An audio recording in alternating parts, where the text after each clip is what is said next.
J'ai connu un jour un jeune homme qui n'a jamais pu plaire à son père. Et vraiment, quoi qu'il fît, il ne lui plaisait pas. Et le père ne cessait de le critiquer.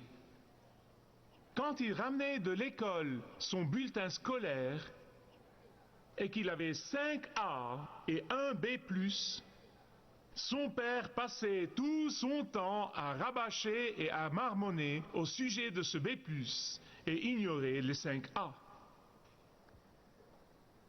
En conséquence, bien sûr, ce garçon a grandi et il est devenu un homme et il se considérait comme un raté. Il était si obsédé qu'il ne faisait jamais rien comme il le fallait. Naturellement, bien sûr, cet état d'esprit l'a accompagné même quand il est devenu chrétien.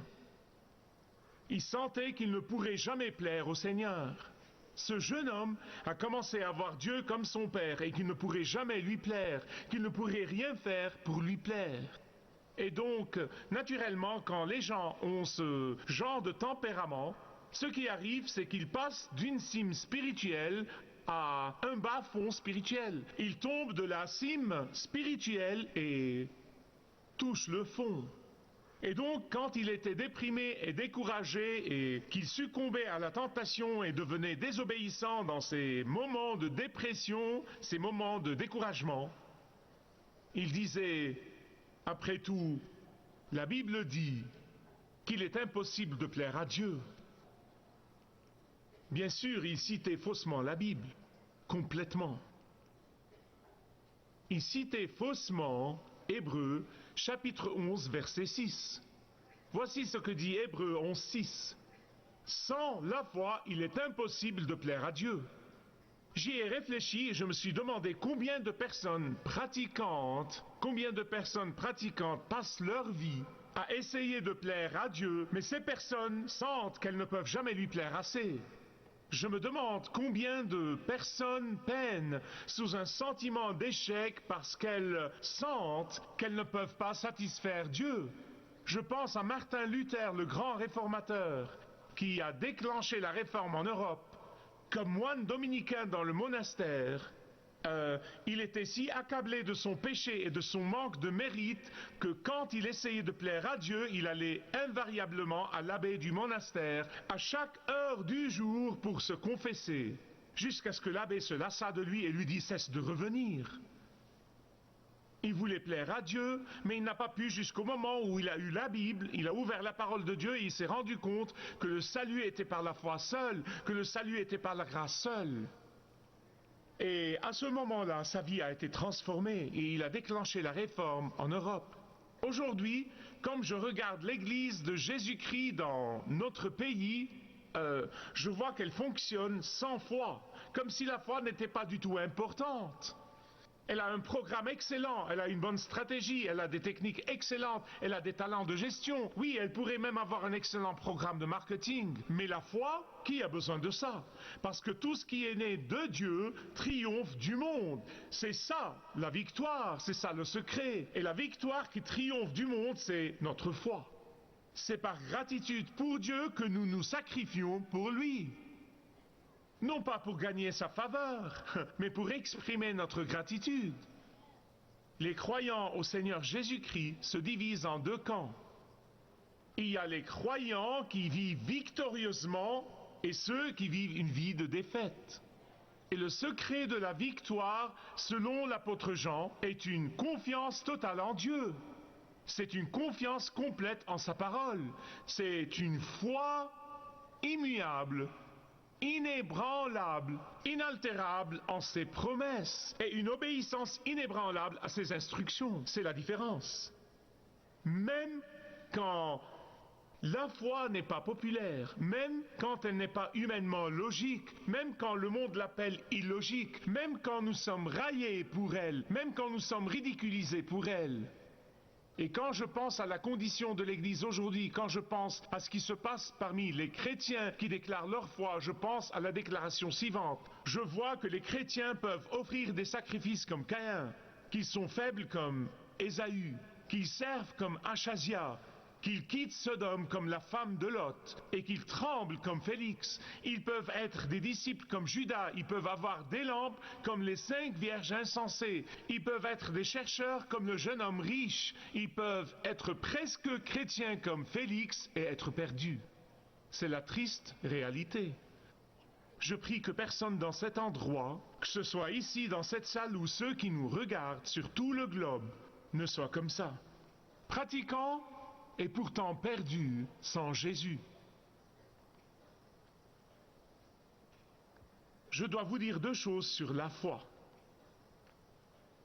Premièrement, il n'y a aucune puissance dans la foi. La seule puissance vient de l'objet de la foi. Et si l'objet de votre foi est le Seigneur Jésus-Christ et sa gloire seule, à ce moment-là, vous êtes un chrétien puissant. Vous êtes un chrétien victorieux. Votre foi est dynamique, votre foi est puissante et votre foi transporte des montagnes si l'objet de votre foi est le Seigneur Jésus. Vous voyez, il n'y a aucune puissance dans la foi. Où est donc la puissance dans l'objet de votre foi? Deuxièmement, je veux vous dire que la foi n'a rien à voir avec les sentiments. Je veux vous dire honnêtement, et Dieu m'est témoin, écoutez, si la foi dépendait de ce que je voyais et ce que j'entendais et ce que je ressentais, je serais dans mon lit ce matin, je ne serais pas ici. Littéralement, pourquoi sortirais-je de mon lit? Mais la foi dit, Dieu l'a dit, et je la crois, point final. Et aujourd'hui, dans le livre des Juges, chapitre 7, nous voyons la foi naissante de Gédéon. Dans ce chapitre, vous voyez la foi qui va bourgeonner comme une fleur. Il est sur le point de faire confiance au Seigneur. Il est sur le point de le prendre à son mot. Il est sur le point de croire que le Seigneur tient parole. Et Dieu dit, d'accord Gédéon, je vais tester ta foi. Gédéon commence finalement à faire confiance à la parole de Dieu et à la promesse de Dieu. Et Dieu dit, d'accord, c'est ton tour maintenant. Gédéon, montre-moi. Montre-moi maintenant que ta foi est réelle. Montre-moi maintenant que tu peux vraiment exercer ta foi. Montre-moi maintenant que tu as vraiment confiance en moi. Tu peux me le montrer maintenant. Comment est-ce que Dieu teste la foi de Gédéon? Eh bien, vous savez, le pauvre type était malade d'inquiétude. Il n'avait que 30 000 hommes inadéquats et il faisait face à 140 000 ennemis. Et Dieu lui dit, vous êtes trop nombreux. Comme test de foi, ça se pose un peu là. Seigneur, qu'entends-tu par vous êtes trop nombreux? Seigneur, je ne comprends pas pourquoi tu veux radicalement réduire mon armée. Dieu lui a dit pourquoi en fait. Il lui a dit de peur qu'Israël tire gloire contre moi et dise oh, c'est ma main qui m'a délivré. Nous vivons dans une culture qui est impressionnée par les nombres. Nous vivons dans une culture qui vit sur les pourcentages et sur les statistiques. Mais la foi, c'est la victoire et non pas les statistiques. Vous avez saisi? Le problème, c'est que tant de chrétiens vivent sur les statistiques aussi. Ils ne vivent pas d'après les mathématiques de Dieu, ils vivent d'après celles du monde. Et les guerriers de Gédéon étaient trop nombreux pour Dieu. Il a dit, je ne peux pas utiliser tous ces gens. Envoie-les à la maison. Mais Seigneur, ils ont 140 000 hommes environ et ils ont des chameaux. Et à propos, c'était la première fois dans l'histoire où le chameau a été introduit dans la guerre. Et le soldat d'infanterie était trop faible pour quelqu'un qui est tout en haut sur un chameau. Et Gédéon regarde leurs armes, il regarde leurs machines et dit, Seigneur, ils ont des armes nucléaires. Dieu lui dit, ça ne ferait aucune différence, même s'ils avaient une armée d'1 million d'hommes. Ça ne ferait aucune différence. Laissez-moi vous demander, pourquoi Dieu teste-t-il notre foi? Pourquoi teste-t-il notre foi en lui? Pourquoi teste-t-il notre foi en sa promesse, comme quoi il ne nous laissera ni nous abandonnera? Pourquoi nous teste-t-il? Pour 2 raisons.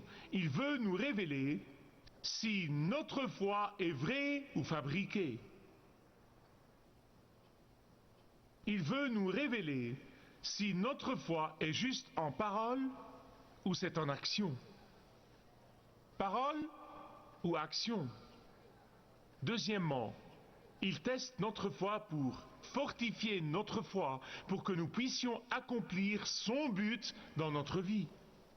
Saviez-vous que Dieu teste notre foi pour se révéler à vous et à moi?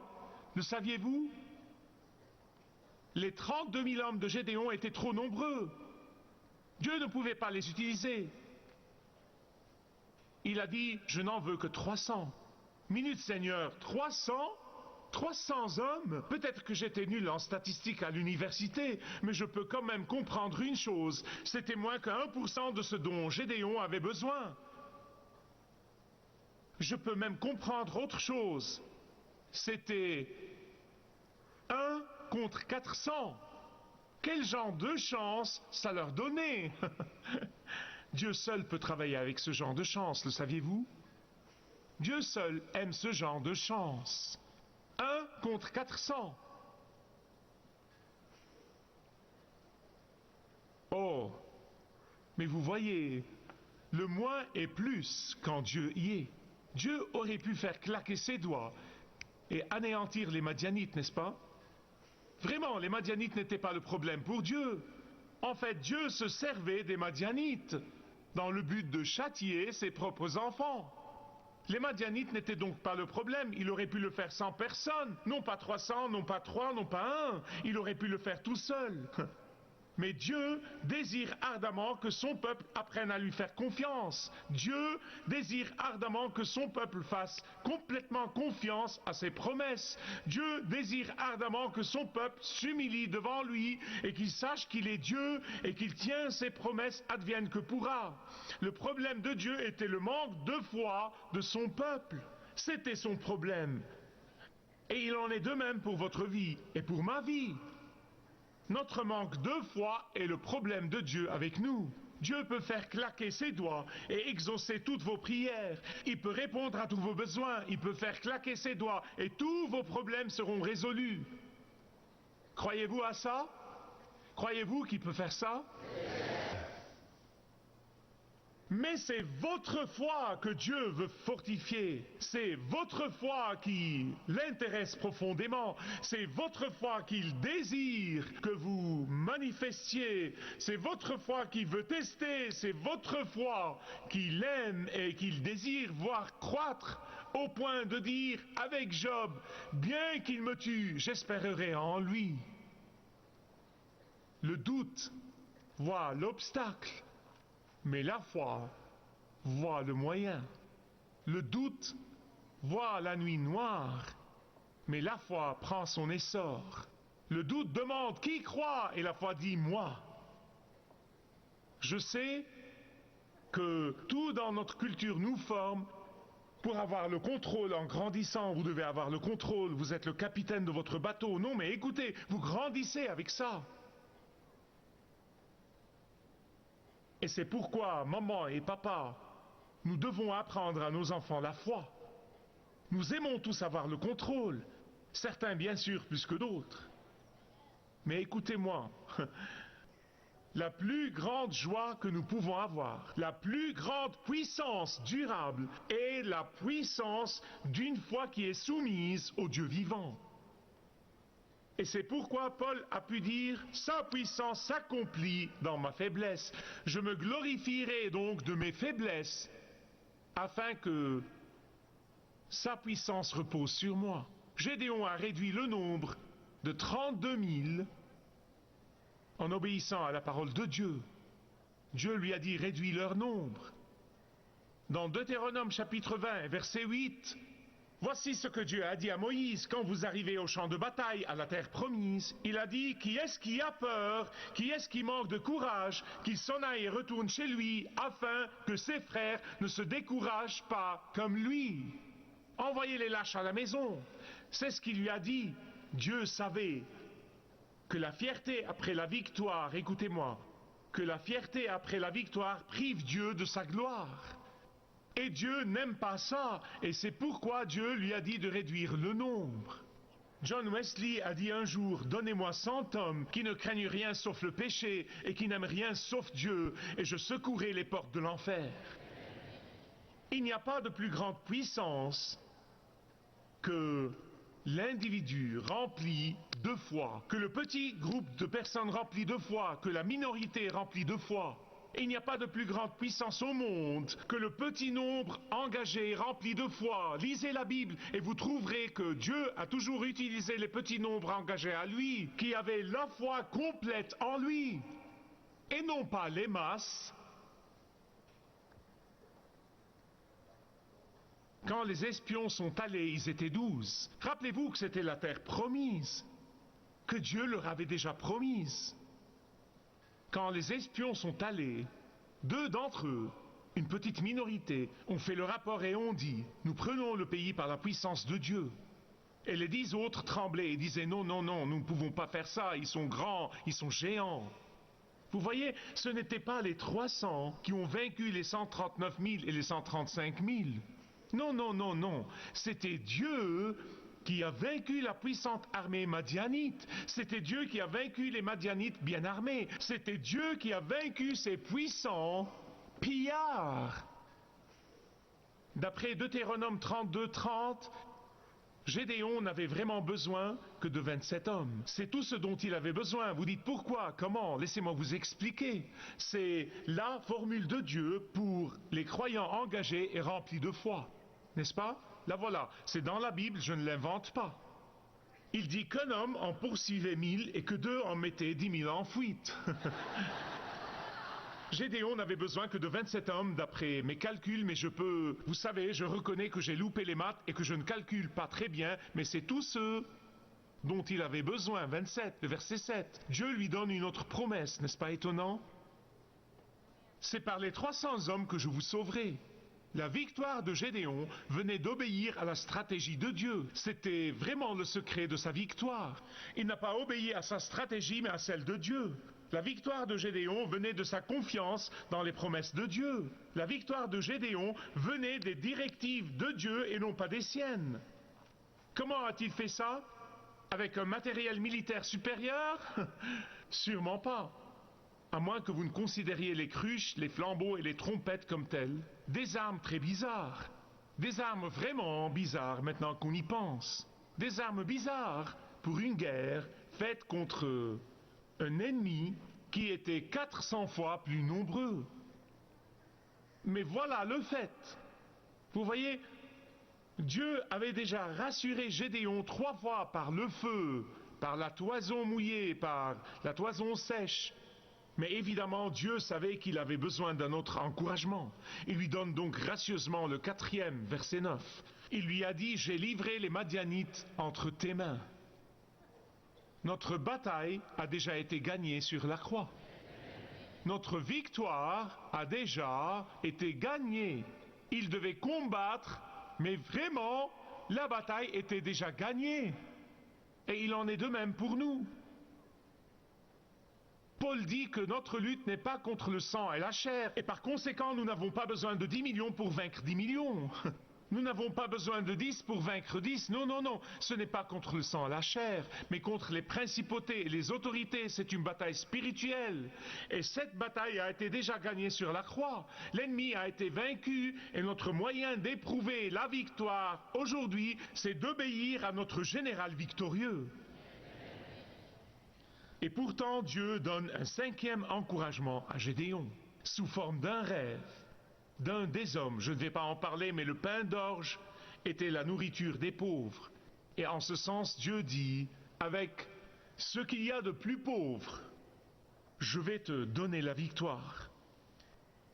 Et à l'instant où Gédéon a entendu le rêve, il est tombé à genoux et s'est prosterné devant Dieu. Il était si ébloui par la grâce de Dieu, il était si ébloui par la miséricorde de Dieu, il était si ébloui par la patience de Dieu, qui lui donnait une promesse après l'autre. Il est tombé à genoux et il a commencé à l'adorer.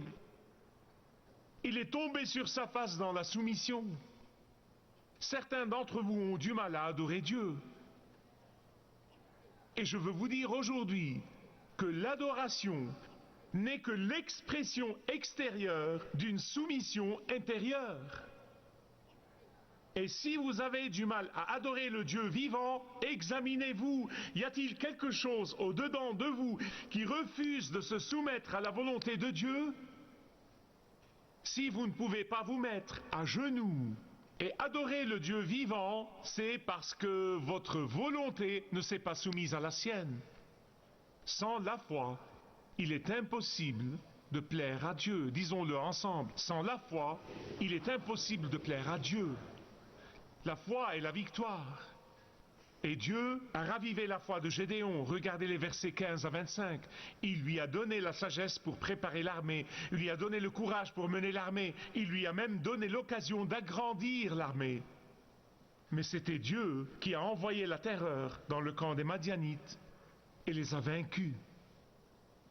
Je veux vous raconter cette histoire pour clôturer. Autrefois, le dimanche de Pâques, on doit se rappeler que c'était le dimanche de Pâques, c'était une date très importante. Le dimanche de Pâques en l'an 1799, quand l'armée de Napoléon Bonaparte est arrivée à la ville autrichienne de Vilkirch et l'a assiégée,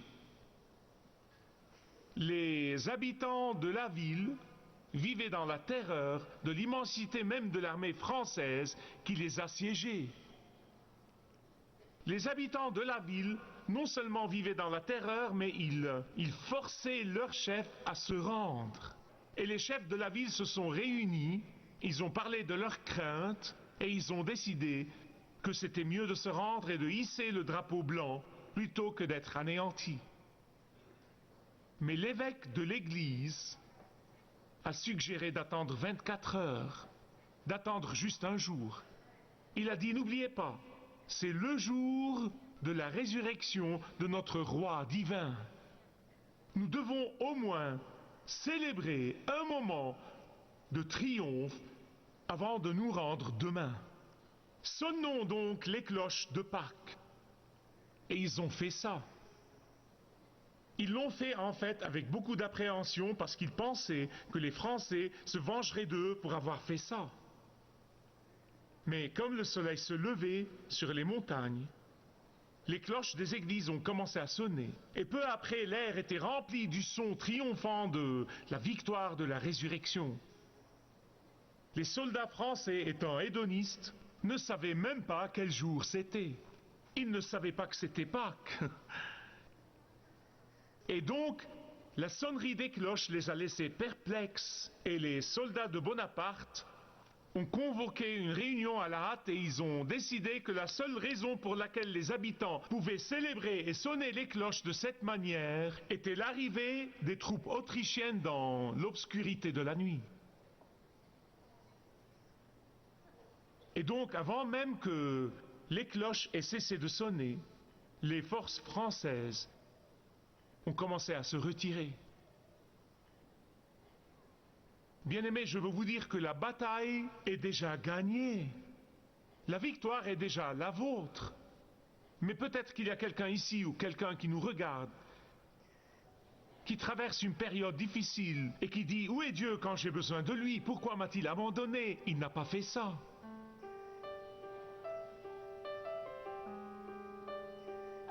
Peut-être que vous avez trop de choses en lesquelles vous avez confiance.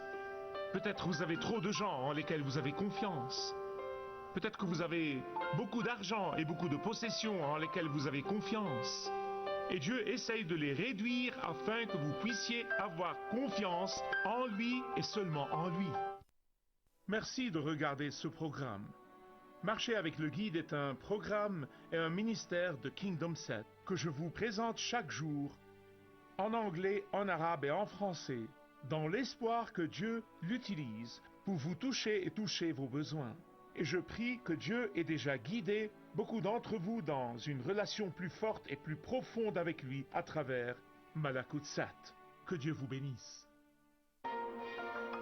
Vous pouvez maintenant télécharger du livre du Dr Michael Youssef, 7 pas sur le chemin de la foi, et retrouver la joie que vous avez toujours désirée gratuitement.